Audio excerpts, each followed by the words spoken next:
Halo, aku Goya. Alhamdulillah tahun ini diamanahin jadi sutradara utama Penbus 2022. Untuk judul pentas besar 2022 yaitu apocryphal yang artinya kebenaran yang diragukan. Untuk tagline-nya sendiri kita mengangkat tagline Defy the Odds yang artinya menentang ketidakmungkinan, dan kita mengangkat tema kebebasan. Jadi di cerita apocryphal ini kami menceritakan tentang seorang wanita yang terlahir hijau dan dia menentang perintah penyihir agung dari Oz yang mengatakan bahwa hewan seharusnya hanya untuk dilihat, bukan didengar. Dan di dalam cerita tersebut kita juga menyelipkan banyak cerita-cerita tentang kehidupan Elphaba dan teman-temannya seperti Glinda, Fiero, juga kisah percintaan mereka yang ada di situ. Jadi awalnya itu kita sekitar bulan Oktober itu kita udah merencanakan konsep online ya teman-teman. Kita udah dari awal tuh udah optimis konsep online, sampai di tengah-tengah perjalanan kita membuat Penbus ini sekitar bulan Januari mungkin. Di bulan Januari itu kita tertantang untuk membuat pentas yang offline teman-teman. Jadi kita sempat agak gonjang-ganjing lah kalau orang Jawa bilang. Kita agak sedikit bingung dan bimbang tentang dua konsep ini, offline dan online ini. Kita juga waktu itu juga memikir COVID ini mungkin di bulan Mei akan selesai, tapi mungkin pada kenyataannya mungkin belum ya teman-teman. Jadi itu mungkin pertimbangan kita. Jadi yang pertama mungkin karena kondisi COVID yang juga belum stabil, dan yang kedua kalau misal pun kita mau ganti ke konsep yang offline itu sangat mepet banget ya teman-teman. Jadi kayak kita ini kan generasi online ya teman-teman, jadi kayak masih belum paham banget lah tentang konsep offline itu kayak gimana gitu. Mungkin kalau kita dari awal udah ngekonsep pentas ini offline, mungkin kita bisa untuk ngejalaninnya gitu. Untuk prosesnya sendiri, kita udah mulai nyari-nyari ceritanya, terus habis itu nyari temanya. Itu udah mulai dari bulan sekitar Oktober atau November. Terus habis itu kita juga mulai bikin susunan-susunannya, kayak sutradaranya siapa, produksinya siapa, itu udah dari bulan-bulan itu. Terus habis itu kita juga udah mulai casting dari bulan November akhir. Nah, castingnya sendiri kita ngambil semuanya dari kelas 10. Terus habis itu setelah casting kita mulai latihan sewaktu Desember akhir. Di Desember akhir itu kita awal-awal itu masih latihan secara online. Karena waktu itu tuh Corona juga masih yang benar-benar meningkat banget. Terutama waktu pas pertengahan sekitar bulan Maret, April itu Corona benar-benar lagi di atas banget. Jadi kita terpaksa ngelakuin latihan tuh secara online. Terus habis itu kita sebenarnya juga banyak offline-nya. Malah sekitar online cuma sekitar 20%, offline-nya 80%. Terus di masa-masa latihan itu kita ada yang namanya rolling. Nah, di rolling ini kita nyoba semua scene dari awal sampai akhir. Dan itu biasanya kita lakuin di lapangan basket kalau misal lagi nggak hujan. Tapi kalau hujan kita biasanya pakai bangsal. Proses persiapan kita tuh, pertama kita line scripting. Line scripting tuh kita nyoret-nyoret naskah, di mana semua orang pasti bertanya ya, ini ngapain kamu nyoret-nyoret naskah gitu. Itu gunanya nentuin apa yang akan ke shot dan apa yang enggak. Terus habis itu kita bikin shortlist. Habis bikin shortlist kita ngetesin. Tesin tuh kita nyoba scene tapi dengan kita ngerekam. Jadi nanti kita gabungin habis kita tesin, terus kita nentuin itu make sense nggak, shotnya nyambung nggak gitu sih. Selain itu kita juga tektokan hampir ke semua orang sih, ke shoot art, ke shoot koreo, shoot musik, shoot lighting. Karena mereka selalu tanya ke kita kayak, ini di kamera gimana gitu, bisa masuk enggak? Iya. Kelihatan nggak ini vlogsnya? Dan kita sebenarnya juga nggak tahu sih. Kita waton jawab aman. Karena kita harus memberikan. Kalau misalnya kita nggak jawab, progresnya nggak jalan. Iya. Kadang aku juga bantuin Larut benerin pemain. Karena Goya juga sering aneh nggak gitu. Iya, sering banget. Untuk proses persiapan dari awal kita milih pemain itu ada casting. Jadi kita milih beberapa pemain sesuai dengan karakter yang udah kita buat.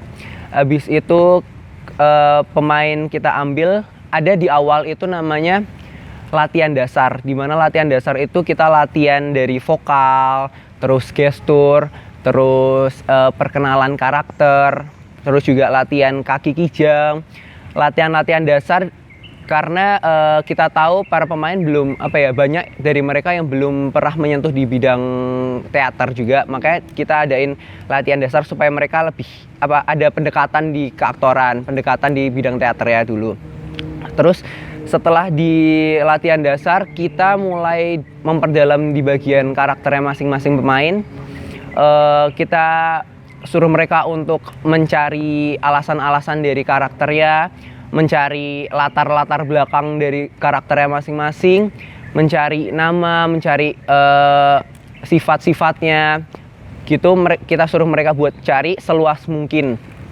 Setelah mereka dapat karakternya, kita mulai latihan-latihan buat beberapa yang udah ada di naskah. Kita latihan dari keaktorannya, kita latihan buat main di scene, dan kita juga suruh mereka untuk membuat chemistry buat para pemain yang beradu acting di situ. Kita minta pemain buat mengisi chemistry-nya mereka.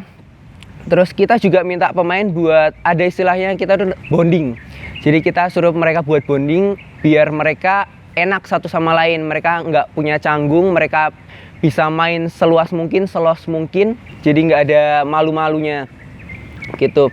Nanti sampai ada di tahap kita kalau udah prepare semuanya, itu setiap sebelum latihan kita ada namanya preparasi. Preparasi itu nanti pemain diminta untuk memfokuskan dirinya masing-masing dan bermain pada imajinasinya masing-masing. Kita minta mereka untuk membayangkan sesuatu dan mereka akan bermain di imajinasinya itu. Bermain di bayangannya mereka, apa yang mereka lakukan sesuai dengan arahan kita. Jadi kita sebagai tim koreo itu ada 6 orang, 4 dari Padmanaba 78, 2 dari Padmanaba 79. Ini kan kita baru bertiga, sebenarnya ada satu lagi namanya Vinska tapi berhalangan hadir. Peran kita di pentas besar kali ini yaitu kita bikin ada 5 koreografi. Yang pertama ada opening, terus ada 3 lagu lain, buat di tengahnya ada Dancing Through Life, Defying Gravity, sama As Long As You're Mine. Yang terakhir ada closing. Jadi kita tuh mengalami 3 fase, ada offline, online, habis itu offline lagi. Pertama tuh offline baru kayak perkenalan gitu nggak sih? Bulan-bulan awal. Sama basic-basic tentang koreo tuh yang kita mau bawain apa aja.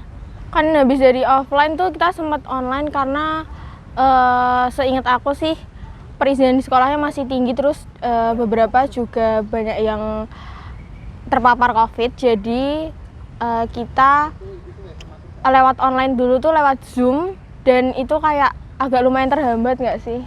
Lanjut ke offline lagi. Itu dari pertengahan sampai akhir pentas. Puji Tuhan nggak ada halangan, jadi kita bisa offline terus. Situ kita mulai latihan koreo dari bulan Desember Januari sampai Mei hari H. Kita latihan koreonya seminggu 2 kali di hari Sabtu Minggu. Terus habis itu ada, mungkin pas deket hari H ada tambahan yang latihan koreonya setiap hari. Jadi keaktoran koreo gitu. Oke, kalau peran sutradara musik yang secara umum ya, kita bikin lagu buat penbes sama ngaransemen beberapa lagu dari musikal aslinya yaitu Wicked. Untuk aslinya kita ngambil 3, yaitu ada Dancing Through Life, Defying Gravity, sama As Long As You're Mine. Kalau untuk lagu yang bikin, kita ambil 2 buat closing sama opening. Awalnya sih dari Oktober gitu kita udah dibagi tugas ya sama sutradara dan sutradara umumnya. Terus habis itu mulai aransemen dan komposisi itu antara Januari Februari 2022. Terus habis itu kita pertamanya bikin draft pianonya dulu, komposisi utuhnya, terus dikasih ke koreo buat dijadiin koreonya. Terus setelah itu kita baru orkestrasi sampai jadi, dan habis itu bisa dimainin sama Patskesra. Peran Sut Art sebenarnya seperti namanya sutradara artistik. Di sini tuh kita ngurusin hal-hal yang berkaitan dengan seni di pentas besar. Gimana cara ngurusinnya? Di sini tuh kita sebagai steering divisi-divisi yang tadi berkaitan dengan seni. Ada apa aja? Ada make up yang dihandle Nina, Ripka nge-steering lighting, Naura mulmet, JK kostum, dan aku sendiri setting. Selain kita nge-steering, kita juga turun buat bantu teman-teman divisi tersebut bikin desain, nentuin color palette, segala macamnya. Nanti kalau umpamanya udah dibikin desainnya, ditentuin color palette-nya segala macam, itu nanti dikonsulin, ditanyain dulu ke teman-teman shoot sama pro yang lain, di approve atau enggak segala macamnya, cocok nggak sih sama tokohnya, sama suasananya segala macamnya. Nanti kalau umpamanya udah di approve, nanti direalisasiin sama teman-teman dari divisi-divisi yang bersangkutan, dan atas kita handle juga, kita nggak lepas tangan gitu loh, dipegang sama divisinya gitu. Kalau dari makeup sendiri itu pertama kita buat desain habis itu sebelum buat desain kita nentuin color palette, terus buat desain, terus mulai trial makeup. Mungkin beberapa kali trial pertama itu bakalan ada warna yang kurang cocok di kulitnya, desain yang kurang cocok, sama ada beberapa makeup yang kurang masuk di pemainnya. Mungkin dari area dahinya, area matanya, sama bagian-bagian lainnya.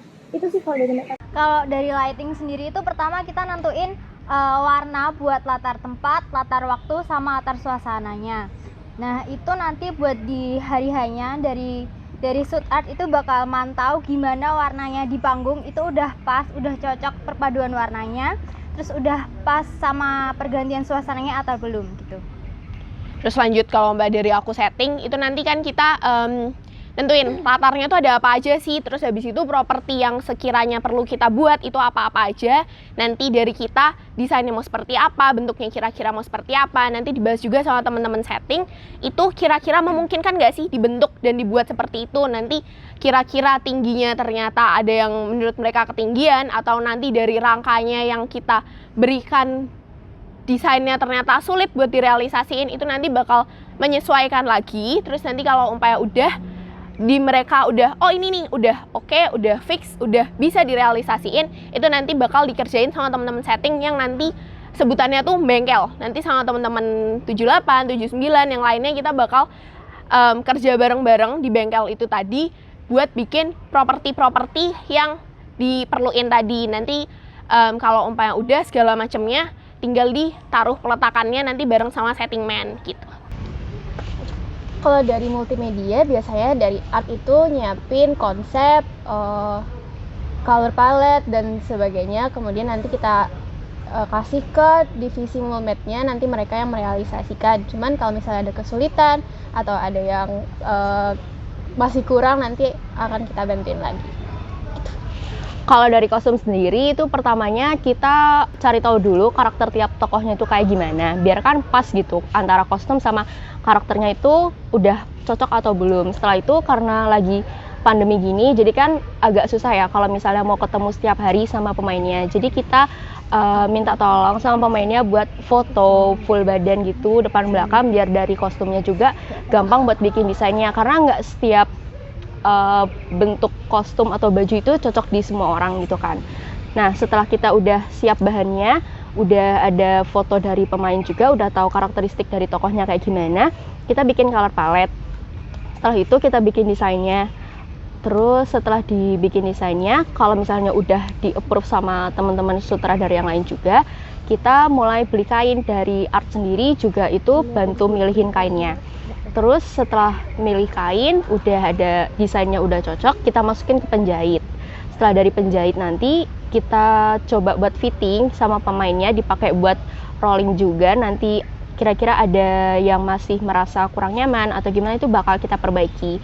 Setelah itu kita bakal lihat dulu hasil dari fittingnya kayak gimana, apakah masih ada yang kurang atau enggak. Kalau misalkan ada yang kurang, biasanya kita ngelakuin improvisasi, entah itu kita tambahin dekorasi seperti renda ataupun pita-pita kayak gitu. Kita proses pengerjaannya sih kurang lebih tuh mulainya H-1 bulan. Jadi kayak H-1 bulan tuh kita mulai nentuin buat suasana latar sama suasana suasana latar sama ambience buat bangun emosinya biar lebih dapet. Terus juga bangun suasana latarnya itu tadi. Untuk gambarin tempatnya gimana. Sama buat kayak nyari mau nyewa lampu apa aja sih gitu juga kan. Iya, itu dari Hamin sebulan. Nah, terus nanti itu Hamin 1 itu waktu loading tuh, jadi nanti kita masang-masang lampu itu biasanya masang lampu tuh butuh waktu semalaman nggak toh? Iya, semalaman buat masang lampu, terus habis itu geser-geser lampunya juga, ngepasin biar semua blockingan itu tuh terpenuhi lampunya, biar nggak ada yang gelap atau nanti nggak kena lampu. Ya, blind spot gitu. Yang pertama, pasti kita bikin jadwal dari mulai casting, latihan rutin, rolling, sampai di rundown hari hanya. Nah, kalau selain itu, penjadwalan juga ikut megang pemain. Khususnya itu di bagian jokes atau lucu-lucuannya. Kalau Kinar nih kerjanya apa ya? Jadi, kalau aku sendiri jadi perantara buat shoot sama pemainnya, karena yang lebih kenal pemain sama lebih kenal shootnya. Jadi kalau shootnya nyampein apa-apa gitu biasanya lewat aku, terus nanti aku nyampein ke pemain-pemainnya gitu. Terus kalau pemain-pemain sambat juga nanti mereka bilangnya ke aku dulu gitu, nanti aku filter mana yang dibilangin ke shoot, mana yang enggak gitu. Tahun ini aku sebagai Aspro Marketing itu memegang beberapa divisi, diantaranya yaitu ada hubungan masyarakat atau humas, publikasi, multimedia, dan sponsorship. Kalau aku pegang di divisi lapangan kayak setting man, konsum, dan perkam. Lebih ke karena humas atau publikasi itu adalah suatu divisi yang sebenarnya udah bisa jalan sendiri. Sebenarnya kalau humas aku nggak begitu membimbing mereka sih, maaf ya. Cuman mereka udah kerjanya udah luar biasa banget, jadi mereka bisa kerja sendiri. Terus kalau dari publikasi mungkin aku lebih ke nemenin mereka untuk brainstorming atau menentukan marketing apa yang bakal dibawa di tahun ini. Kalau aku sih sebenarnya nggak beda jauh dari Putri ya. Kayak di divisi yang lain dulu juga ada divisi yang udah mandiri dari sananya, itu konsum, karena mereka tinggal berhubungan sama pemain doang, nitip apa. Aku juga kadang kalau mau minta konsum tinggal titip, mereka nyebut mau titip apa, udah selesai. Sama sebenarnya kalau setting man dan perkam tuh juga nggak terlalu banyak aku ikut sih, kayak cuma ikut di bagian dari setting man, misal kita bikin blockingan, terus kita coba tes buat terbang Elphaba yang kemarin. Kalau yang lebih banyak sih aku ikutnya di setting, soalnya ya memang kebanyakan aku juga yang konsep dari properti yang ya sederhana itulah, tapi cukup banyak. Di sini aku ngehandle 3 divisi. Yang pertama lighting, yang kedua musik, lalu yang ketiga dokumentasi. Oke, kalau buat aku sendiri, aku ke steering divisi-divisi makeup, kostum, sama USDA. Kalau dari aku sih, yang pertama menyesuaikan dana dan teman-temannya ya, kayak koordinasi bareng teman-teman, terus kayak bonding bareng-bareng biar di antara divisi itu udah ada chemistry satu sama lain. Kalau aku sendiri, persiapan makeup sama kostum nggak jauh beda. Mereka harus nyiapin desainnya dulu di awal, terus nanti bakal dikasih trial ke pemain-pemainnya. Dan untuk USDA sendiri, mereka udah jalan dari awal dengan jualan-jualan dan juga kayak open pre-order dan collab sama beberapa penjual juga gitu. Aku Mahanani Nismara Bumi, biasa dipanggil Bumi dari Padmanaba 79. Aku di sini berperan sebagai Elphaba. Aku Deborah Putri Gratia dari Padmanaba 79 berperan sebagai Nessa Ros. Elphaba Trop, biasa dipanggil Elphaba, atau Glinda sukanya manggil Elvi. Dia itu emang terlahir kulitnya hijau, jadi dia dari dulu itu emang dibully dan nggak punya temen. Tapi walaupun dia kulitnya hijau, dia tuh punya sifat yang percaya diri. Terus dia juga pemberani, dia suka kadang marah, tapi dia sebenarnya baik hati. Nah, Elphaba ini sangat mendukung keadilan, dia mendukung kesetaraan. Jadi kayak hewan dan manusia itu sama. Hewan juga mempunyai hak untuk berbicara dan juga mendengar seperti halnya manusia. Kalau dari Nessa Ros, Nama panjangnya Nessa Rostrop. Dia adiknya Elphaba, tapi kita beda bapak. Makanya kayak kita nggak terlalu mirip. Nggak mirip. Terus dia tuh anaknya polos. Kalau di awal-awal tuh dia masih polos, masih baik.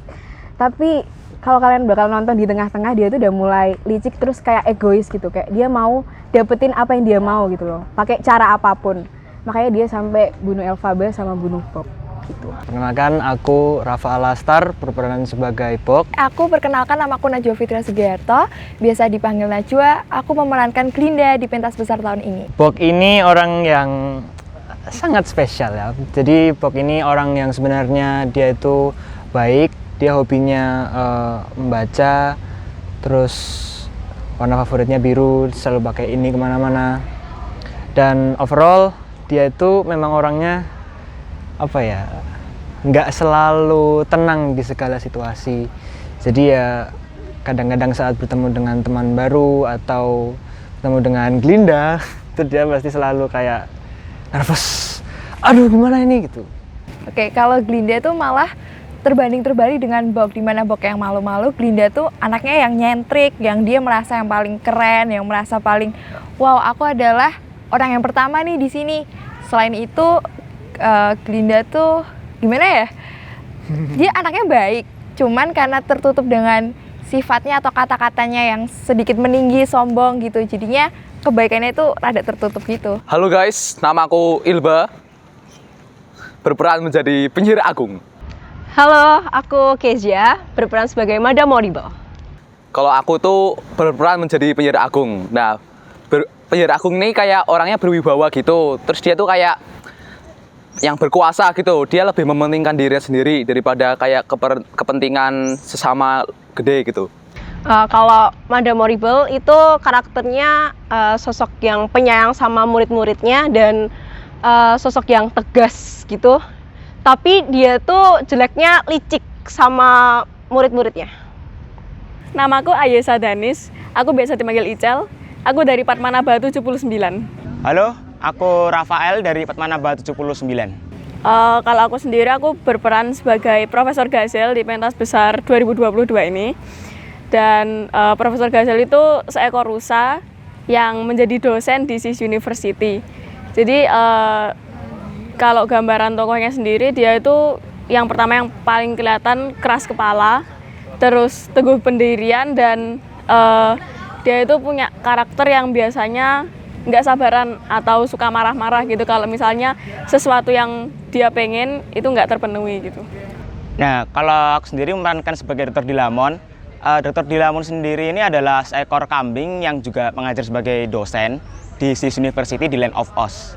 Nah, untuk sifatnya tuh kebanyakan berkebalikan dari si Gazel ini. Kalau Dr. Dilamon tuh lebih ke arah yang tenang, bijak. Jadi kalau ada masalah dia bisanya lebih ke arah menenangkan ke yang lain gitu. Kalau yang lain dalam situasi yang sama juga kayak panik gitu. Terus dia juga sabar dan ramah kepada murid-muridnya. Dia juga senang mengajar dan dia mengajar tentang sejarah evolusi. Jadi ini gabungan antara pelajaran sejarah sama pelajaran biologi. Halo, nama aku Reva. Di sini aku sebagai Cisteri. Halo, aku Fadil. Aku di sini berperan sebagai Richard. Halo, nama aku Lita dan di sini aku berperan sebagai Carla. Tokohku termasuk tokoh yang ceria. Tapi ada kejadian yang bikin dia nggak seceria dulu lagi. Dan dia karena sebagai asisten dari penyihir agung, dia orangnya penurut. Kalau tokohku itu sebenarnya bisa dibilang kekanak-kanakan dan sedikit penakut. Cuman ya karena mempunyai banyak teman-teman monyetnya, jadi ia lebih mulai untuk melakukan suatu hal yang membuatnya lebih berani. Jadi di sini aku memerankan tokoh Carla, yaitu salah satu tokoh monyet. Monyetnya namanya Opika. Dan di sini aku lebih ke ingin tahu apa yang terjadi di lingkungan Land of Oz dan banyak yang terjadi sehingga aku merasa bahwa keberadaanku terancam. Halo, aku Tika dari Padmanaba 79 berperan sebagai Candice Rosella. Hey, aku Hanifah Rafdiatiana, biasa dipanggil Danti, dari Padmanaba 79 berperan jadi Jesslyn. Halo, aku Brian dari Padmanaba 79 berperan sebagai Gilbert Praxima. Kalau Candice itu dia kayak apa ya, anak kecil. Dia tuh sebenarnya udah gede, umur 17 tahun gitu, tapi kayak masih childish sama ya gitu. Tapi dia tuh yang aku suka karena dia tuh selalu happy vibe, selalu menyebar vibe positif ke sekitarnya. Walaupun dia agak goblok dan sedikit lemot ya. Kalau Jaslyn itu karakternya itu dia centil dan suka banget nempel-nempel sama orang, terutama nempel sama cowok gitu. Karakternya emang centil sih. Tapi dia juga kayak dewasa gitu, kayak tahu tempat gimana dia bercanda, gimana dia serius gitu, dia tahu. Jadi kayak lebih dewasa gitu daripada mereka. Jadi juga bisa jagain dua bocil ini ya. Oke, jadi Gilbert Proxima. Gilbert itu kayak karakternya itu lemot. Dia sulit atau lambat dalam memproses ucapan-ucapan atau obrolan-obrolan yang teman-temannya berikan kepada dia, guys. Jadi kayak dia tuh goblok gitu intinya. Dan dia tuh juga kayak ketergantungan gitu sama teman-temannya gitu. Kayak dia tuh ya gitu deh, lugu, polos orangnya. Dan sukanya cuma main sama mereka berdua ini karena mereka sama-sama ya Candice sama-sama lemot. Ya, Bunda kami. Gitu guys, Gilbert itu. Halo, aku Andrea dari Padmanaba 79 berperan sebagai Dorothea Azure. Halo, aku Johan dari Padmanaba 79 berperan sebagai Gavin Prudhomme. Halo, aku Meisha dari Padmanaba 79 berperan sebagai Ivy Copeland. Ivy Copeland itu binal, tapi dia tuh sebenarnya tuh kayak deep inside itu tuh ada problem gitu loh sama keluarganya. Dia tuh kayak lovely family, tapi kayak enggak. Dia tuh anak tunggal kaya raya tapi Cooper. Jadi ya kalau binal mungkin mau cari skip. Kalau Gavin Prudhomme sendiri itu dia orangnya sombong, tapi dia tuh pinter, makanya dia sombong. Terus apa sih Gavin tuh? Gavin tuh sombong, pinter, tapi dia tuh dipaksa buat jadi pinter kan sama orang tua ya. Itu kenapa kayak dia eksteriornya sombong itu biar kayak dia nggak dibully sama orang lain. Next. Jadi Tia tuh orangnya sebenarnya baik gitu dari kecil, tapi terus karena Tia temenan sama Gavin sama Ivy, kan mereka kayak sombong gitu ya. Toxic juga. Nyalahin. Ya, gitu. Iya emang gitu. Terus jadi Tia jadi kayak penengahnya gitu. Tapi Tia tetap baik sama yang lain, nggak kayak ini. Perkenalkan, saya Dava Rofi dari Padmanaba 79 dan di sini saya berperan sebagai Elio Maverick. Halo, aku Kinar Kayuwangi dari Padmanaba 79. Di sini aku berperan sebagai Alvena Leora. Gambaran karakternya Elio itu pola, banyak omong, banyak tingkah, pokoknya cerewet gitu, heboh. Dan juga kayak Elio sama Alvena tuh sebenarnya sama, kayak sama-sama pola, sama-sama mental, sama-sama jamet gitu-gitu. Benar-benar. Tapi itu kita tuh kayak ketukar gitu sifatnya. Jadi Elio cowok tapi kayak cewek, aku cewek tapi kayak cowok gitu. Bener banget gitu. Oke, untuk cerita menariknya yang pertama, jadi sewaktu H-2 minggu, kebetulan Geraha Padmanaba ada yang namanya soft launching. Nah, di situ dari Jubah Macan diminta buat nampilin sesuatu. Nah, kebetulan dari alumni akhirnya diminta buat nampilin cuplikan-cuplikan dari Apocryphal. Dan kita ngambil satu scene sama satu koreo buat kita tayangin di Geraha Padmanaba. Tapi karena ada namanya pementasan itu, kita jadinya kayak fokus waktu itu kita benar-benar terbagi antara Geraha Padmanaba sama pentas besar sendiri. Karena pentas besar yang kita siapin itu kan berbasis online. Nah, sedangkan untuk penampilan di Geraha Padmanaba itu offline dan langsung. Jadi sempat ada kayak, wah ini gimana nih, kita harus kayak gimana. Jadi benar-benar fokus itu kebagi dua. Cerita menarik ada di scene 9, di mana scene 9 itu yang Scene 9 yang mana? Yang Glinda menampar Elphaba. Oh, gitu guys. Pasti tahu kan? Pasti ingat dong. Oh, atau enggak yang Fiero. Ingat kan? Ya, pasti ingat dong. Ya itu guys. Jadi kan kayak aku juga munculnya di tengah-tengah, kita ini para badut munculnya di tengah-tengah gitu. Tapi di awal kita sudah suruh menunggu di backstage yang sangat panas, gelap dan ya panas. Gara-gara posternya juga kayak Enggak. kan ngap ya. Dan kita harus hening karena kita kayak clip on gitu ya. Terus juga karena Kita sempet-sempetnya tidur waktu itu kan. iya, karena saking gabutnya gitu, kita tidur. Kayak ikan sarden tuh tadi di tengah. Namun di tengah-tengah saat kita hendak masuk, aku ya si Gilbert itu, aduh, ngerepotin itu. Itu tuh bangun-bangun sontak melihat kostumnya yang berwarna-warni dari tadinya warna putih, guys. Begitu dilihat ternyata make upnya luntur, guys. Aduh. Itu sontak Brian berlari keluar dari backstage menghampiri para divisi makeup artis gitu, kostum. Yang paling bikin heboh itu jasnya pemain hilang.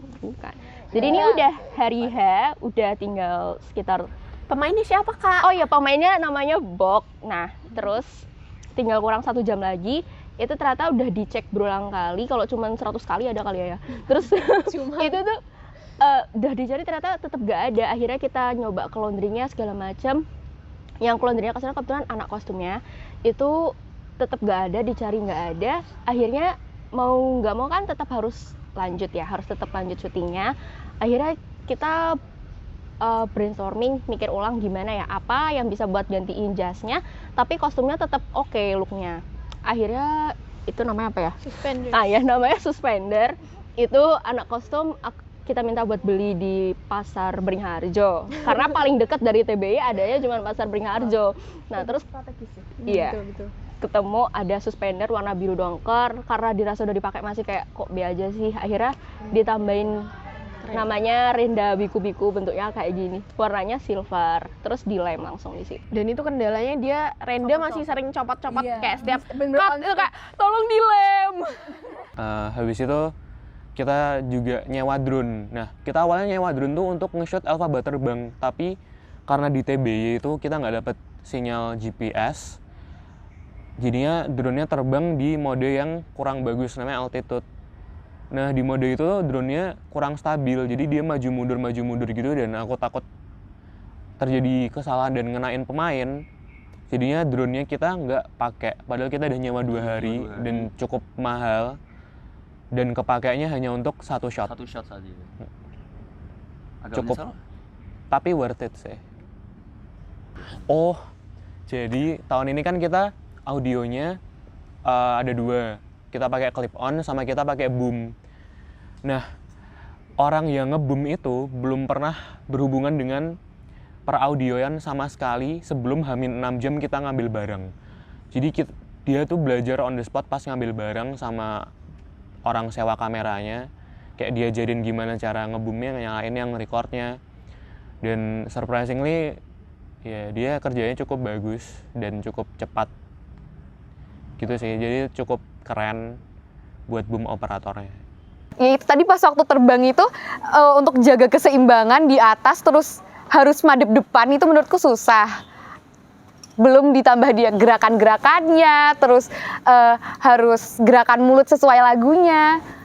Dan di hari H itu suaraku serek ya, hilang. Jadi menurutku itu sebuah kesulitan sih. Mungkin teman-teman tahu ada tokoh yang namanya Nessa Ross yang selalu pakai kursi roda. Nah, fun fact aja, yang bisa gunain kursi roda itu satu-satunya itu cuma Nessa Ross. Karena kalau misal yang lain gerakin kursi roda itu biasanya kayak menceng ke sana, menceng ke sini. Tapi satu-satunya yang bisa gerakin bener terus presisi itu cuma Nessa Ross aja. Mungkin kalau dari aku ini sih, karena kalau kata teman-teman mungkin lagu Eslong kan sedikit nada dia kayak tinggi bawah nembaknya. Nah dari pemain tuh yang 2 pemain utama itu kan bukan latar belakang mereka bukan singer gitu kan, jadi kayak mereka harus nyesuaiin gimana sih caranya untuk nyanyi Eslong tuh yang bener. Jadi kita kemarin sebenarnya udah sempet record Eslong kan, jadi udah sempet kayak dengerin gitu, terus akhirnya kita kayak ngerasa ini kayaknya kurang dapet feel-nya, terus kita memutuskan untuk record 2 kali. Nah di situ sebelum record tuh kita kayak tim musik tuh bantuin dua pemeran utama ini untuk gimana sih caranya nyanyi yang bener gitu. Dah mereka tuh kayak bener-bener kocak abis gitu selama latihan, kayak keren banget. Pas latihan tuh kan kita lagi latihan gitu, terus apa itu prep tuh kan biasanya kita tutup mata ya, terus kayak berimajinasi gitu ya. Terus waktu itu kita disuruh apa sih? Lari. Ada zombie nggak sih? Kelinci nggak sih? Kok ayam? Zombie, ada zombie. Ya pokoknya suruh lari gitu kan, suruh ngejar gitu. Terus kita lari, tapi kan larinya kan juga nggak yang lari selari itu kan. Tapi aku lari. Terus abis itu pas aku masih tutup mata, tiba-tiba kayak dog gitu. Terus aku kayak bingung kan loh ini kenapa gitu kan. Terus jujur aku di situ buka mata sebentar, maaf ya. Terus abis itu ternyata ada si Aziz Piero tuh di bawah udah duduk kayak gini. Kayak gitu. Sakit ya. Terus aku kan nggak tahu kenapa kan. Terus abis itu pas udah selesai latihan ternyata giginya patah karena ini tuh apa sih namanya ini kepala aku terus giginya patah sama mimisan gitu guys. Itu menarik sih. Itu Hamin berapa minggu? Hamin seminggu rolling. Nggak nyampe berminggu. Kok Ya. rolling? Hamin seminggu syuting. Stalking robek. Kita habis apa sih, kita kan stage sudah nggak ganti latar lagi waktu itu posisinya. Habis itu aku, Ripka, Jeka, ada Nina nggak sih? Enggak. Aku, Ripka, Jeka, kita ngadem ke ruang kostum. Soalnya posisinya udah nggak ada orang lagi kan. Habis itu Tia masuk, dia kayak udah mbak stalkingku robek bolong bener-bener di sini gitu kan. Sementara dia masih ada scene dia jungkir balik gitu. Ya pokoknya kelihatan lah telapak kelihatan kakinya nih. gitu. Gimana ya? Kita tuh abis makan-makan apa gimana sih? Enggak, bukan makan-makan. Konsumnya habis dibagi, Oh iya, kita konsumnya habis lagi istirahat. Terus kayak aduh cari jarum gitu-gitu, terus akhirnya dapet jarum sama benang cuman segini Iya. kayaknya. Habis itu kayak oke, aku impromptu, kita jahit di situ. Untung set art kita penjahit guys gitu. Ya, so kayak kita sambil Tia makan, aku jahitin. Sementara itu posisinya yang aktor yang lain tuh udah di backstage Iya, gitu. udah ready. Udah habis ini main gitu. Kayak dia aku masih jahit stalking kayak dia di situ. Kayak untung alhamdulillah sukses dan tidak robek lagi. Kalau cerita lucu mungkin kesulitannya waktu hari H tuh bener-bener jaga mood, dimana Glinda ini kan ikut beberapa koreo, dan itu koreonya bener-bener moodnya antara DTL sama Gravity itu kan beda banget. Nah jadi waktu itu yang kita DTL hampir nyoba 5 kali ya. Nah itu kan sampai diteriakin sama mbak gue dan yang lainnya bisa kuat nggak gitu, tapi karena udah kebacot seneng gitu akhirnya okein aja 5. Ternyata pas Gravity ternyata mundur banget sampai jam 11-an lebih ya waktu itu. 11 lebih itu udah bener-bener hampir tumbang. Dan aku lupa kalau misalnya hari kedua itu aku datangnya harus lebih pagi karena make upnya pagi. Cerita menarik selama latihan itu seru-seruan sama ini sih, seru-seruan sama pemain juga. Ada kalanya gimana kita lagi bosen banget, kita main apa ya waktu itu seram-seraman di lapangan basket. Terus kita main apa ya, kejar-kejaran zombie. Terus kita main statis, kita suruh bayangin jadi misal kayak boneka wawawa, kita suruh mereka jadi itu. Itu sih yang cerita menarik selama penbus itu. Selama latihan sih lebih ke ya seru-seruan sama pemain juga. Istilahnya kayak kita juga dari sutradara tuh juga bonding sama pemain gitu. Yang terakhir terima kasih juga untuk semuanya, untuk terutama untuk teman-teman panitia dan juga teman-teman yang non panitia yang udah bantu. Kalian ngebantu itu udah kayak sesuatu yang luar biasa sih di penbus ini. Jadi kayak aku di sini terima kasih banget ke kalian semua, ke guru-guru juga, dan juga ke yang terutama ke keluarga besar Padmanaba ini. Aku juga mau ngucapin terima kasih juga untuk sponsor pentas besar Jubah Macan tahun ini. Dan yang pertama dari PT Surya Karya Setiabudi, terutama Pak Suryo, terima kasih atas dukungannya. Dan yang kedua untuk sponsor-sponsor lainnya juga terima kasih yang aku nggak bisa sebutin satu-satu di sini. Pokoknya ya terima kasih juga sebesar-besarnya. Terima kasih. Jangan lupa nonton pentas besar Jubah Macan 2022 di YouTube Padmanaba Production.